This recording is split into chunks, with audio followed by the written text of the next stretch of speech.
अस्सलामुअलैकुम dear students, this is sir Ishaan Sattar. और आज मैं हाजिर हुआ हूँ लेक्चर नंबर 2 के साथ इंटर केमिस्ट्री में से journal group trends of representative elements. Previous class में हमने पीरियोडिक टेबल को डिस्कस किया था और इस क्लास में हम इंशाल्लाह ग्रुप ट्रेंड्स के बारे में डिस्कस करेंगे। तो बेटा, सबसे पहले ये समझ लेते हैं कि ग्रुप ट्रेंड होता क्या है और ग्रुप ट्रेंड एलिमेंट्स के बारे में क्या बात कहता है। तो ग्रुप ट्रेंड बेटा हम कहते हैं the regular variations in the properties of elements in group. किसी भी ग्रुप में टॉप टू बॉटम जो रेगुलर वेरिएशन हो रही है। रेगुलर वेरिएशन का मतलब क्या है कि लगातार जो उसके अंदर तब्दीली आ रही है, जो चेंजिंग आ रही है टॉप टू बॉटम हर एक एलिमेंट के अंदर, उसको हम कहते हैं ग्रुप ट्रेंड। अब इसका आप एग्जांपल इस तरीके से समझ लें कि जैसे देखें बेटा, मार्केट में कोई नया ट्रेंड आता है, जैसे आजकल सोशल मीडिया पर कोई भी एक नया ट्रेंड आ गया तो सब लोग उस ट्रेंड को फॉलो करते हैं। अब उस ट्रेंड में होता क्या है बेसिकली, उस ट्रेंड में ये होता है कि फर्ज करें अगर किसी शख्स ने किसी एक म्यूजिक पर वीडियो बनाई या कोई एक चीज फॉलो की, तो सब लोग जो दूसरे होते हैं वो उसी सेम चीज को, उस सेम पैटर्न को फॉलो कर रहे होते हैं कि एक बंदे ने जो किया है हम भी जो है वो ही करेंगे। तो इस तरीके से इस चीज को फॉलो करने को हम कहते हैं ट्रेंड। तो एलिमेंट्स भी कहते हैं कि जब इंसान ये काम कर रहे हैं तो हम क्यों ना करें, हम क्यों किसी से पीछे रहें। तो भाई केमिस्ट्री भी किसी से पीछे थोड़ी ना रहेगी। तो एलिमेंट्स भी ग्रुप ट्रेंड को फॉलो करते हैं। और सबसे पहला जो हम ट्रेंड पढ़ेंगे वो बेटा पढ़ेंगे एटॉमिक रेडियस का ट्रेंड। एटॉमिक रेडिया कह लें या एटॉमिक साइज कह लें, एक ही बात है। तो पहले ये समझ लेते हैं कि एटॉमिक रेडिया होता क्या है। The distance between nucleus and outer most electron shell of an atom. डिस्टेंस किस किस के दरमियान बेटा, न्यूक्लियस के दरमियान और outer most electron shell of an atom. किसी भी एटम का जो आउटर मोस्ट शेल है, वैलेंस शेल है, उसके अंदर जो इलेक्ट्रॉन है वहां से लेकर न्यूक्लियस तक का जो डिस्टेंस होता है उसको हम कहते हैं एटॉमिक रेडिया है। मिसाल के तौर पर ये एक एटम मैंने लिया है, ये उसका फर्स्ट शेल है, ये उसका सेकंड शेल है। तो बेटा ये वैलेंस शेल है। अब यहाँ पर ये क्या है, नेगेटिवली चार्ज इलेक्ट्रॉन। अब इस इलेक्ट्रॉन से लेकर इस न्यूक्लियस तक ये जो डिस्टेंस है इसको हम आर सिंबल से शो कर रहे हैं, मतलब कि ये हमारे पास रेडियस है। ठीक है बेटा, तो इसको हम एक और भी तरह से बयान करते हैं, डिफाइन करते हैं। वो हमारे पास क्या है, half of the distance of two homo atoms. जब दो सेम एटम्स हों, उन दोनों सेम एटम्स का जो डिस्टेंस होता है उसका हाफ। अब ऐसा क्यों, पहले तो ये समझो उसकी वजह क्या है। क्योंकि हमने तो एक ही एटम का डिस्टेंस फाइंड करना है, तो दो एटम हम क्यों ले रहे हैं। तो उसकी वजह ये है कि बेटा एटम्स जो होते हैं वो बहुत ही स्मॉल होते हैं, बहुत ही छोटे होते हैं। तो किसी भी एक एटम की साइज को मेजर करना जो है वो मुश्किल होता है। और उसके अलावा एटम की कोई फिक्स बाउंड्री लाइन क्लियर नहीं है ना, क्योंकि देखें हमारे पास जो इलेक्ट्रॉन है वो कंटिन्यूस रिवॉल्व कर रहे हैं थ्री डायमेंशनल स्पेस में। तो वो जो होते हैं उनका कोई फिक्स एक बाउंड्री लाइन नहीं होती कि हम आइडेंटिफाई कर सकें कि यहाँ तक है। तो इस वजह से फिर हम दो सेम एटम्स लेते हैं। फर्ज करें हमने दो लिथियम के एटम ले लिए। अब लिथियम के एटम का एक एटम के न्यूक्लियस से लेकर दूसरे एटम के न्यूक्लियस तक का जो डिस्टेंस है वो हम मेजर करेंगे। ठीक है बेटा, और ये टोटल जो डिस्टेंस आया वो हमारे पास आया 304 पिकोमीटर। अब हमने क्या करना है, इसको डिवाइडेड बाय 2 करना है। क्यों, क्योंकि ये दो एटम्स का है।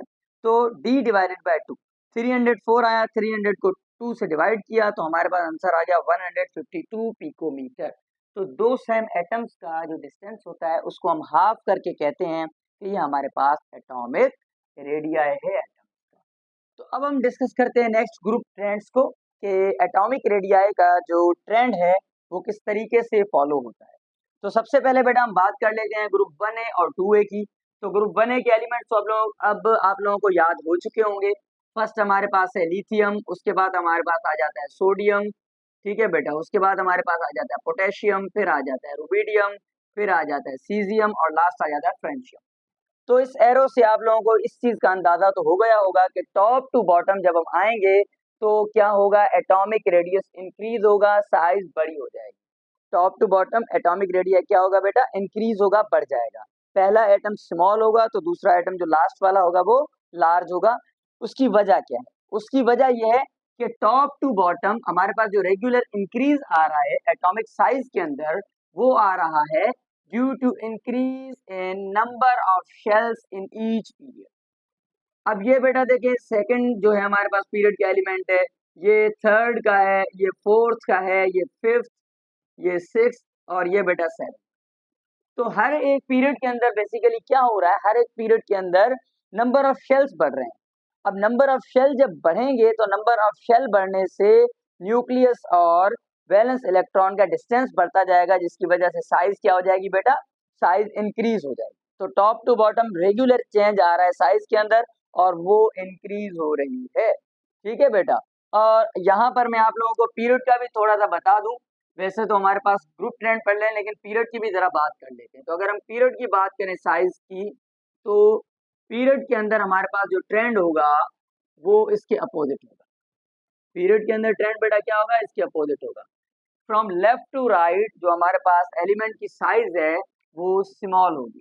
यहाँ पर ये हमारे पास पहला एटम है लिथियम और यहाँ पर हम लास्ट में ले लेते हैं फ्लोरीन।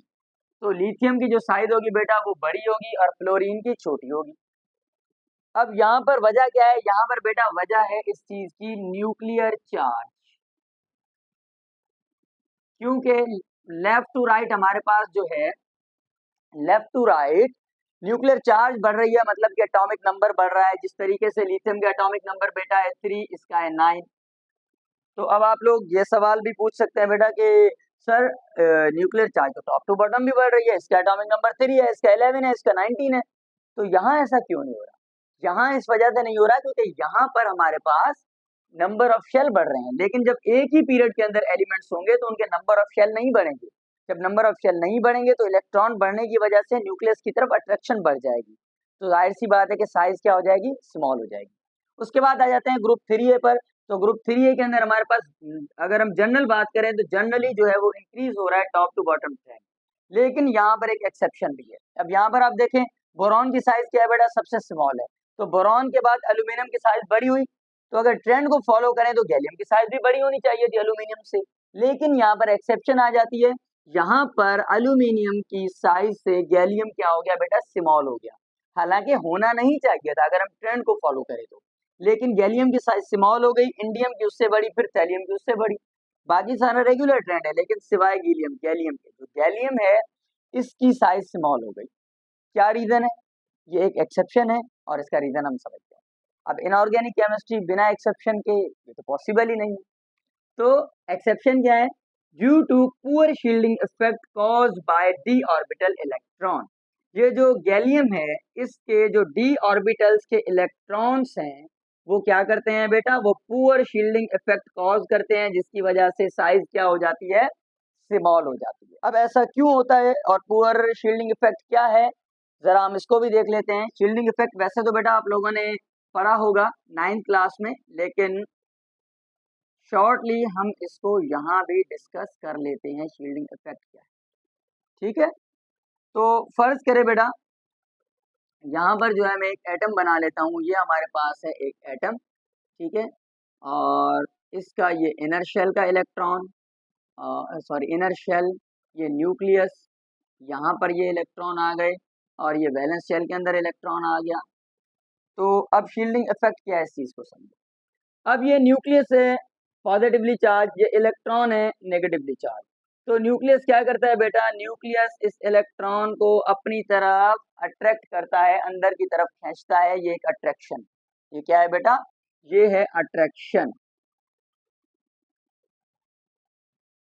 अब ये जो इनर शेल के इलेक्ट्रॉन है ये भी नेगेटिवली चार्ज है। तो जब ये इलेक्ट्रॉन नजदीक आएगा तो ये इनर शेल वाले इलेक्ट्रॉन क्या करेंगे, ये इनर शेल वाले इलेक्ट्रॉन रिपल्जन कॉज करेंगे इस इलेक्ट्रॉन के ऊपर, इसको वापस बाहर की तरफ धकेलेंगे। तो यहाँ पर बेटा ये जो इनर शेल के इलेक्ट्रॉन रिपल्जन कॉज कर रहे हैं, इस इफेक्ट को हम नाम देते हैं SE, मतलब कि शील्डिंग इफेक्ट का। तो इसकी अगर सिंपल डेफिनेशन आप लिखना चाहें तो वो ये हो सकती है कि inner shell electrons cause repulsion between the attraction of nucleus and outer most electron. Outer most electron और इन दोनों के दरमियान जो हमारे पास जो है रिपल्जन कॉज हो रही है वो इनर शेल इलेक्ट्रॉन की वजह से हो रही है, इसको हम कहते हैं शील्डिंग इफेक्ट। और आसान लफ्जों में कहें तो शील्डिंग इफेक्ट आप कह सकते हैं कि कबाब में हड्डी, क्योंकि ये रुकावट बन रही है दो चीजों के अट्रैक्शन के दरमियान। ठीक है, अब ज्यादा मैं इससे ज़्यादा खोल के नहीं बता रहा, आगे आप लोग समझते हैं। अब उसके बाद हम आते हैं ग्रुप 4A to 8A तक। अब ग्रुप 4A से लेकर 8A तक जो है ये एक रेगुलर ट्रेंड है जो कि हम ऊपर डिस्कस करके आए हैं, तो ये फॉलो करेगा रेगुलर ट्रेंड को जिस तरीके से हमने ऊपर डिस्कस किया है, और इसका भी रीज़न वही होगा कि नंबर ऑफ शेल इंक्रीज होने की वजह से साइज इंक्रीज हो रही है। ओके, तो बेटा एटॉमिक रेडियस के ट्रेंड को डिस्कस करने के बाद अब हम डिस्कस करेंगे आयोनाइजेशन एनर्जी और आयोनाइजेशन पोटेंशियल का ट्रेंड। इसको हम IE से भी लिख सकते हैं और IP से भी लिख सकते हैं, आयोनाइजेशन एनर्जी और आयोनाइजेशन पोटेंशियल। तो पहले तो ये समझ लें कि ये है क्या। तो the energy required to remove an electron from valence shell of an atom in gases state. कोई भी एक एटम है जो कि गैसेस स्टेट के अंदर है, तो उसके वैलेंस शेल में से अगर हमने इलेक्ट्रॉन को रिमूव करना है, किक आउट करना है, तो जाहिर सी बात है उसको निकालने के लिए हमें एनर्जी पोटेंशियल लगाना पड़ेगा ना। तो उसी एनर्जी को हम कहते हैं आयोनाइजेशन एनर्जी। तो आयोनाइजेशन एनर्जी दोबारा देख लेते हैं क्या है। Energy required to remove an electron, किसी भी एक इलेक्ट्रॉन को रिमूव करने के लिए, और वो इलेक्ट्रॉन जो कि वैलेंस शेल के अंदर हो किसी भी एटम के, लेकिन गैसेस स्टेट, तो उसको निकालने के लिए हमें जो एनर्जी चाहिए वो होगी आयोनाइजेशन एनर्जी। फर्ज करें ये हमारे पास एक एटम है, ये इसका वैलेंस शेल है। अब इस वैलेंस शेल के अंदर बेटा हमारे पास ये इलेक्ट्रॉन है। अब इस इलेक्ट्रॉन को हमने निकालना है बाहर, तो अब बाहर तो ऐसे तो नहीं निकलेगा, निकालने के लिए हमें यहाँ पर क्या लगानी पड़ेगी बेटा, आयोनाइजेशन एनर्जी। तो अब ये जो एनर्जी यहाँ पर हम लगाएंगे इलेक्ट्रॉन को निकालने के लिए, इस एनर्जी को कहेंगे आयोनाइजेशन एनर्जी। और ये अपने वर्ड से ही हमें सब कुछ बता रहा है। वो कैसे, अपने नाम से ही हमें सब कुछ बता रहा है। देखिए बेटा, एटम से आयन तब बनता है जब इलेक्ट्रॉन ऐड या इलेक्ट्रॉन रिमूव हो। अगर हम इसमें से किसी भी एटम में से इलेक्ट्रॉन निकाल देते हैं तो वो क्या बन जाएगा, कैटायन, मतलब कि एनायन। तो सॉरी, मतलब कि आयन। तो आयोनाइजेशन का मतलब क्या है कि आयन को बनाने का प्रोसेस। तो आयन को बनाने का जो प्रोसेस है उसके लिए जो एनर्जी चाहिए वो आयोनाइजेशन एनर्जी है। तो एटम में से आयन कैसे बनेगा, जब आप एनर्जी देंगे इलेक्ट्रॉन निकलेगा तो ये आयन बन जाएगा। और आयन भी कौन सा बनेगा बेटा, कैटायन बनेगा, पॉजिटिवली चार्ज। ठीक है। अब जाहिर एनर्जी दे रहे हैं तो इसका यूनिट भी हम वही लेंगे, तो इसका ऐसा यूनिट होगा किलो जूल पर मोल। तो अब हम डिस्कस कर लेते हैं ग्रुप ट्रेंड के। ग्रुप ट्रेंड्स हमारे पास क्या है और किस तरीके से ये फॉलो कर रहे हैं चीज़ों को। तो ग्रुप 1A और 2A की बात कर लें, अल्कली और अल्कलाइन अर्थ मेटल्स की, तो इनका ट्रेंड बेटा इस तरीके से है कि टॉप टू बॉटम ये रेगुलरली क्या हो रही है, आयोनाइजेशन एनर्जी अल्कली और अल्कलाइन अर्थ मेटल के लिए डिक्रीज हो रही है। और क्यों डिक्रीज हो रही है, उसकी वजह है हमारे पास उसकी बढ़ती हुई साइज। देखें बेटा, ये हमारे पास है, फर्ज करें ग्रुप 1 का जो पहला एटम है लिथियम, और ये इसका लास्ट एटम हम ले लेते हैं सीजियम ले लेते हैं, क्योंकि फ्रैक्शन रेडियोएक्टिव है तो उसको हम ज़्यादा डिस्कस नहीं करते। ये है हमारे पास लिथियम, ये है हमारे पास सीजियम। अब इसके इलेक्ट्रॉन का न्यूक्लियस से डिस्टेंस क्या है बेटा, स्मॉल है। अगर डिस्टेंस स्मॉल है तो अट्रैक्शन क्या होगी, स्ट्रॉन्गर होगी। और यहाँ पर न्यूक्लियस का इलेक्ट्रॉन से डिस्टेंस ज़्यादा है। जब डिस्टेंस ज़्यादा होगा तो उसकी पकड़ क्या होगी, वीक होगी, अट्रैक्शन वीक होगी। तो इस वजह से इलेक्ट्रॉन को निकालना यहाँ से क्या होगा, यहाँ से निकालना जो है इजी होगा, यहाँ से निकालना आसान होगा, और यहाँ से निकालना इलेक्ट्रॉन को मुश्किल होगा।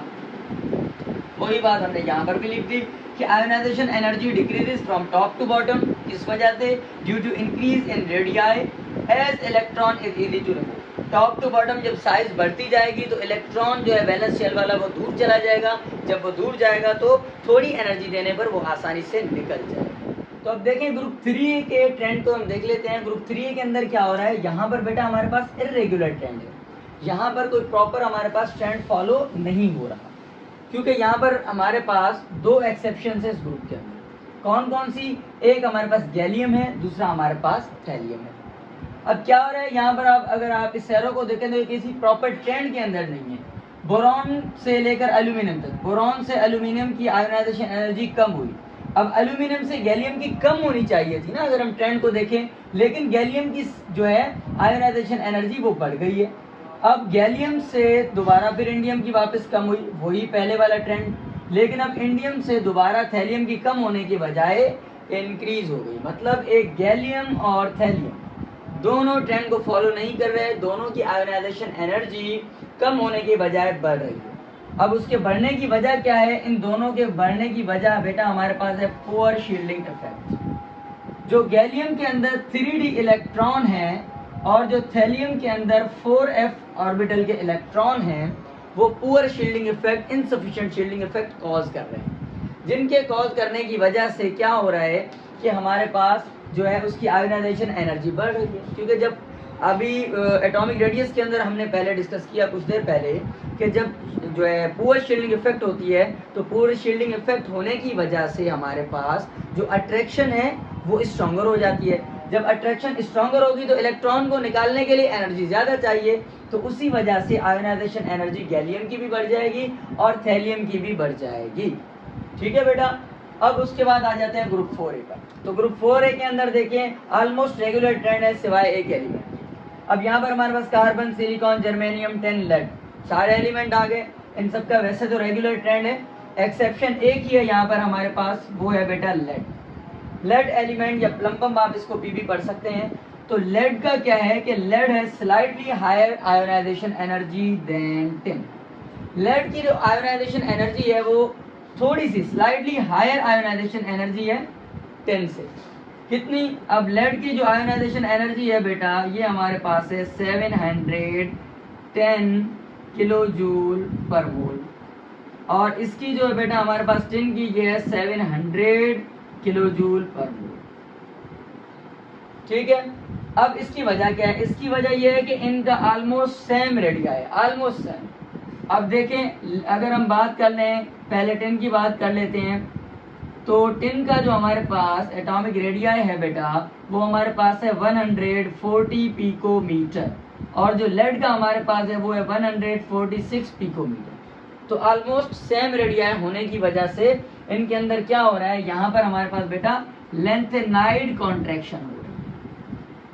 अब लेंथेनाइड कॉन्ट्रैक्शन क्या है? ये एक नया वर्ड आप लोगों ने अभी सुना। देखिए लेंथेनाइड कॉन्ट्रैक्शन बेटा वही पुअर शील्डिंग इफेक्ट वाली बात ऑलमोस्ट सच आ जाती है।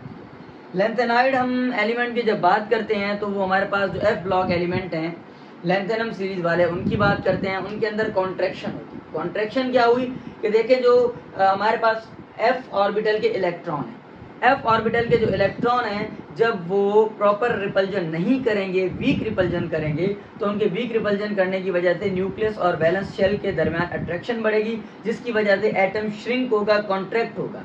जब वो कॉन्ट्रैक्ट होगा तो इलेक्ट्रॉन को निकालना मुश्किल होगा। तो इसी वजह से लेड की आयोनाइजेशन एनर्जी जो है वो इंक्रीज हो रही है टिन के मुकाबले में। ग्रुप 4A के बाद अब हम आ जाते हैं ग्रुप 5A से लेकर ग्रुप 8A तक, जो हमारे पास एलिमेंट्स है सारे। अब इनके अंदर क्या है? इनके अंदर रेगुलर ट्रेंड है जो कि हम ग्रुप 1A और 2A के अंदर डिस्कस करके आए हैं। यहाँ पर हमारे पास रेगुलर जो है वो डिक्रीज हो रही है ionisation energy top to bottom, regular decrease है। और रेगुलर डिक्रीज क्यों है उसकी वजह हम पहले डिस्कस कर चुके हैं। आयोनाइजेशन एनर्जी का रेगुलर डिक्रीज एटॉमिक रेडियस के बढ़ने की वजह से हुआ। ठीक है बेटा। अब एक और एडिशनल चीज़ आप लोगों को मैं बता दूं, वो ये कि ये जो हमने आयोनाइजेशन एनर्जी पढ़ी है ये हमारे पास है फर्स्ट आयोनाइजेशन एनर्जी। अब हमारे पास फर्स्ट आयोनाइजेशन एनर्जी के अलावा सेकंड आयोनाइजेशन एनर्जी भी होती है और थर्ड भी होती है। अब तीनों क्या है देखें, एक है बेटा फर्स्ट आयोनाइजेशन एनर्जी, दूसरी है सेकंड आयोनाइजेशन एनर्जी, तीसरी है थर्ड आयोनाइजेशन एनर्जी। बिल्कुल सिंपल चीज़ें हैं। वैलेंस शेल में से पहला इलेक्ट्रॉन जो हम निकालेंगे उसको निकालने के लिए जो एनर्जी चाहिए फर्स्ट आयोनाइजेशन एनर्जी, दूसरा इलेक्ट्रॉन निकालने के लिए चाहिए तो वो सेकंड, और तीसरा इलेक्ट्रॉन निकालने के लिए जो हमें एनर्जी रिक्वायर्ड होगी वो होगी थर्ड आयोनाइजेशन एनर्जी। तो अब सवाल ये है कि अब इन तीनों में से सबसे ज़्यादा कौन सी होनी चाहिए? तो सबसे ज़्यादा बेटा इन तीनों में से जो हमारे पास होगी वो होगी third ionization energy is greater than second and second is greater than first. अब आप लोग ये सोच रहे होंगे कि शायद फर्ज करें अगर पहले इलेक्ट्रॉन को निकालने के लिए हमें जो एनर्जी चाहिए, फर्ज करें अगर वो 100 चाहिए तो दूसरे के लिए हमें चाहिए होगी कितनी 200, और तीसरे के लिए हमें चाहिए होगी 300, लेकिन ऐसा बिल्कुल भी नहीं है। अब ऐसा है कि फर्ज करें पहले के लिए अगर हमें 100 चाहिए तो दूसरे के लिए अब हमें चाहिए भाई फर्ज करें 280, अब ये डबल से भी ज्यादा होगी। और तीसरे के लिए फर्ज करें हमें चाहिए कि बेटा 490। ये एक एग्जांपल के तौर पर मैं बता रहा हूँ। उसकी वजह क्या है कि जब एटम में से एक इलेक्ट्रॉन निकलता है तो उसकी वजह से वो एटम अनस्टेबल हो जाता है, और जब अनस्टेबिलिटी हो जाती है तो दूसरे हमारे पास रिमेनिंग इलेक्ट्रॉन होते हैं वो और ज़्यादा स्ट्रांगली हेल्ड हो जाते हैं, क्योंकि न्यूक्लियस के अंदर हर एक प्रोटॉन हर एक इलेक्ट्रॉन को अट्रैक्ट कर रहा होता है। तो अब इलेक्ट्रॉन कम हो गए लेकिन प्रोटॉन बढ़ गए, प्रोटॉन ज़्यादा होने की वजह से अट्रैक्शन और ज़्यादा स्ट्रांग हो जाती है। तो सेकंड इलेक्ट्रॉन को निकालने के लिए आयोनाइजेशन एनर्जी हमें और ज़्यादा चाहिए। इसी तरीके से जब सेकंड इलेक्ट्रॉन निकल जाएगा तो एटम और ज़्यादा अनस्टेबल, तो अब थर्ड इलेक्ट्रॉन को निकालने के लिए एनर्जी और ज़्यादा चाहिए। तो ये था बेटा आयोनाइजेशन एनर्जी का ट्रेंड। इसके बाद अब हम इंशाल्लाह डिस्कस करेंगे नेक्स्ट इलेक्ट्रोनेगेटिविटी।